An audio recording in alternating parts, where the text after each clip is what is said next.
La diputada por el PS de Guipúzcoa, Richu Marañón, ha visitado junto con el portavoz socialista de Tolosa, Óscar Ronedo, y representantes del Centro de Iniciativas El CID de Tolosa, el TOPIC.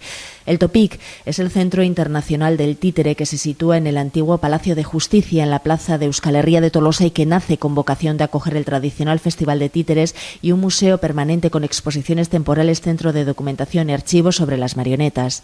El TOPIC se inaugurará en otoño de este año, contará con 3.600 metros cuadrados, 5 plantas y tiene un presupuesto para su construcción de 6 millones de euros.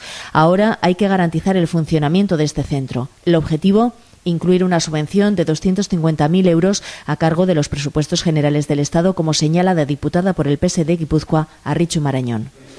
Que estamos ante una oportunidad, yo creo que única, ¿no? Ante la presencia de una pequeña gran joya, ¿no?, enclavada precisamente en las entrañas de Guipúzcoa, muy dirigida y muy enfocada hacia la infancia, ¿no?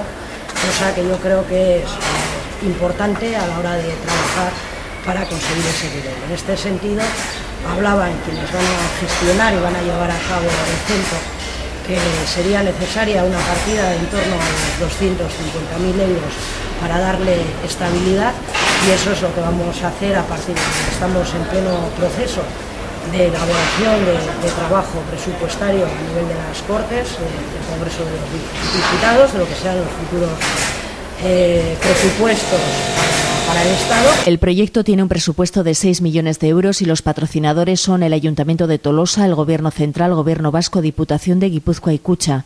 El Gobierno de Madrid ha aportado 2 partidas de 500.000 euros de los presupuestos generales del Estado, más 211.000 euros del Plan Avanza, así como una subvención de 1.900.000 a interés cero y a devolver en 15 años dentro del Plan Avanza.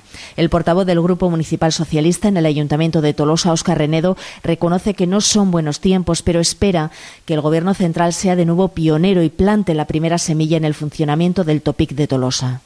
No es sencillo, estamos en una mala época, estamos en una época de crisis, pero bueno, nosotros la verdad es que confiamos en Richu, pues para que podamos ir sacando adelante ya el funcionamiento normal de este macroproyecto, ¿no? Porque ha visto inmediatamente la importancia y la relevancia que tiene. Va a ser un museo, va a ser un centro único en Europa y yo creo que va a ser el mejor del mundo al final. Claro, eso requiere de una financiación importante. Ahí vamos a hacer un esfuerzo y vamos a intentar ser pioneros nuevamente, como ya fuimos en su día, poniendo los primeros dineros para ladrillos y luego al final entraron todas las demás instituciones. Vamos a intentar hacer lo mismo en esta ocasión, plantar la primera semilla para que luego al hilo de todo esto vayan entrando los demás. Para Ronedo, el TOPIC es un macroproyecto en el que se está construyendo un teatro auditorio con capacidad para 250 espectadores y un espacio giratorio de manera que pueda dar cabida a todo tipo de espectáculos.